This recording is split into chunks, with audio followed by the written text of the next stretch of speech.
유치원 교사 선생님께서 이제 독감 진단을 받으셨지만 계속해서 출근하다가 사망한 사건이 일어났습니다. 유치원 교사로 재직하신 선생님께서 단 한 번도 병가를 사용해 본 적이 없다고 하셨습니다. 단 한 번도 쓰지 않았다고 하셨지만 사실은 못했던 구조가 있었던 것은 아니었을까.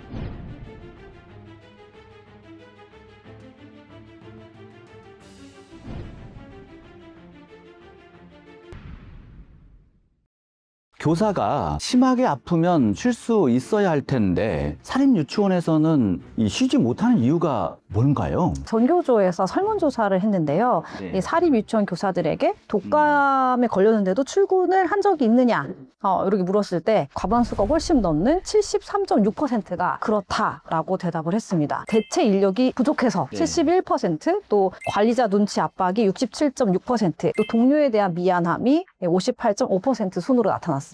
네, 유치원이 지금 교육기본법과 유아교육법상의 학교잖아요. 사립학교법상 또 사립유치원도 학교고요. 그렇죠. 그러면 유치원 교사도 당연히 이 교원인데요. 그런데 왜 유독 사립유치원 교사들만 독감이나 이렇게 심하게 아픈데도 병가도 못 내는 이런 상황이 지금 되고 있을까요? 이 관련한 또 토론회를 얼마 전에 좀 다녀왔었어요. 근데 거기서 사립유치원 교사 경험이 있거나 아니면 교사협회에 계신 분들, 이런 분들하고 얘기를 나눴는데 이 휴가를 못 쓰는 문화에 굉장히 젖어 있다.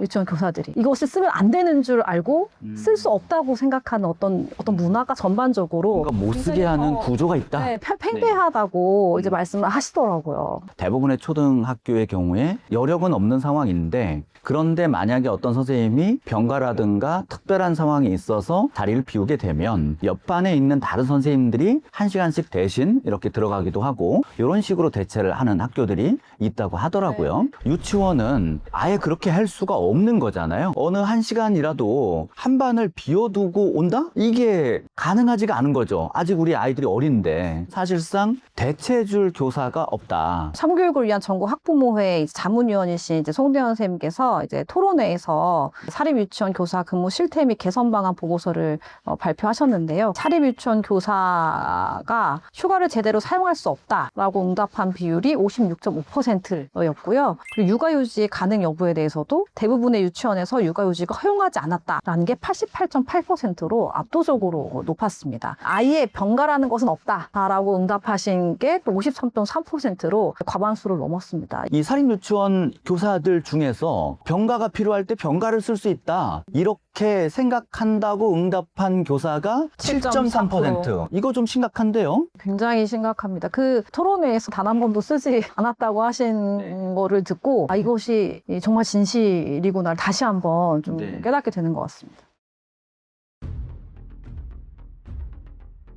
규정상의 문제를 한번 먼저 살펴보도록 하겠습니다. 사립학교법 제55조가 국공립학교 교원에 대한 공무원 복무 규정을 준용을 하고 있습니다. 그렇기 때문에 복무 규정은 원칙적으로는 적용을 받는데 여러 가지 구조적인 문제, 대체 인력이 없는 문제, 또 분위기상 사용하지 못하는 문제, 그리고 다른 동료들한테 미안해서 사용하지 못하는 문제들이 중첩적으로 반복이 되면서 병가를 사용하지 못하고 있는 상황입니다. 사립유치원의 경우에는 지금 이 순위가 관리자의 눈치나 압박, 이렇게 대답을 했어요. 요거 좀 문제가 좀 있어 보입니다. 사립유치원은 혹시 유치원 원장의 허가 여부에 따라서 결정이 되는 방식이라서 그런 건가요? 질병 또는 부상으로 인해서 직무를 수행할 수 없을 때, 아니면 감염병에 걸렸을 때 병가를 사용할 수 있고, 다만 행정기관의 장이 이것을 승인해야지 사용할 수 있는 구조입니다. 이 학교보건법 8조 요거를 보더라도 이 감염병에 걸렸거나 또는 감염병에 걸릴 우려가 있을 때 이렇게 등교 중지를 명할 수 있는 이 주어가 유치원장인 거죠. 학교장이니까요. 결국은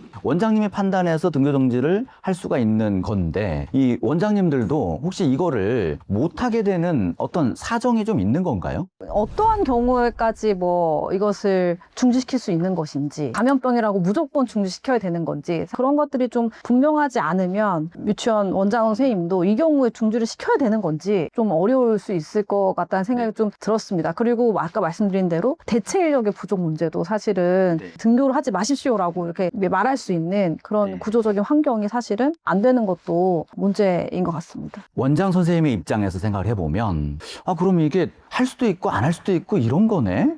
그러면 우리 유치원은 그냥 안 하는 걸로 하지. 이렇게 할 수도 있다는 측면이 되겠고요. 교육부하고 교육청에서 명확하게 매뉴얼이나 가이드를 좀 줄 필요가 있겠다는 생각이 좀 듭니다. 그 다음에 이제 두 번째는 이건 하지 마세요 라고 얘기를 해줄 수 있으려면 현실적으로 대체해 줄 수 있는 대체교사의 문제가 있을 것이고, 부모님들 입장에서는 또 저 어렵죠. 우리 아이 당장 오늘 누가 보냐 이런 문제가 있다 보니까 아마 원장님들도 이 부분에 대해서 선뜻 얘기를 하기 어려운 이런 측면이 있을 것 같아요. 저도 사립유치원 나왔는데 그때부터 지금까지 굉장히 오랜 시간 지냈음에도 불구하고 사립유치원 교사들의 어떤 근무 환경이나 뭐 노동 조건에 대한 것들은 크게 개선되지 않고 안전망이 사실은 마련되어 있지 않은 상황에서 여기까지 왔다는 게 사실은 저도 법조인이지만 이번 사건을 통해서 새롭게 알게 되면서 놀랐습니다. 사실. 사립유치원 교사들의 휴가 사용 실제 뭐 어떤 현실에 대해서 알 수 있는 그런 자료가 있나요? 2023년 8월 육아정책연구소에서 조사를 했었습니다. 조사에 따르면 이 어린이집 교사가 뭐 휴가 등을 사용한 비율, 그리고 이제 사립유치원 교사가 사용한 비율들에 대해서 조사를 했는데요. 이제 어린이집 교사의 경우 이제 연월차 사용 비율이 87.5%였는데 유치원 같은 경우에는 38.3%만이 연월차 사용이 가능했다라고 응답을 하고 있습니다. 이제 어린이집과 상당한 비율 차이를 보이는 것을 확인할 수 있었습니다.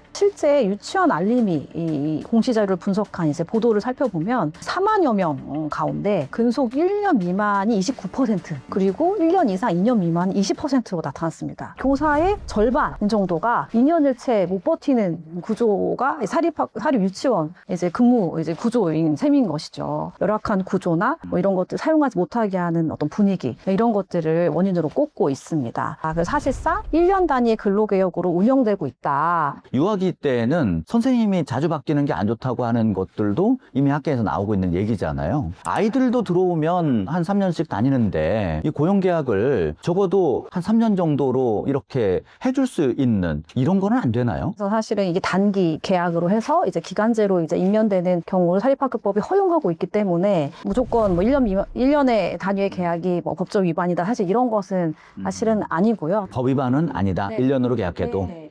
다만 특별하게 한시적으로밖에 채용할 수밖에 없는 사정들이 있다던가, 근데 그렇지 않은데 편법적으로 1년 단위의 계약을 계속하면서 고용을 불안정하게 하는 경우라면 그것은 이제 법적 위반의 문제 소지가 있다라고 볼 수 있습니다. 네. 열심히 찾아봤지만 사실 사립유치원 교사의 고용 불안정성을 정면으로 다룬 그런 판례를 좀 찾지 못했습니다. 법적 보호가 사실은 좀 매우 지금 열악한 상황에서 이것을 이의제기나 소송으로 끌고 가는 게 굉장히 어려운 구조가 아닌가. 교사들 자체가 법적으로 문제를 제기하거나 교육청에 뭔가 민원을 제기하는 것 자체도 이로 인해서 다음에 재계약하거나 다른 유치원으로 옮기려고 해도 불이익을 받을 수 있다. 이것 때문에 위축돼 있다. 이런 점이 있는 것 같고요. 사립유치원 교사 선생님들이 교직 수행에 필수적인 교육법을 배울 기회가 사실 별로 없는 게 아닐까, 이런 생각도 드는데요. 교육청에서 이런 거 좀 연수를 제대로 해줘야 되는 거 아닌가요? 그런 지원들이 사실은 굉장히 좀 절실하다고 봅니다.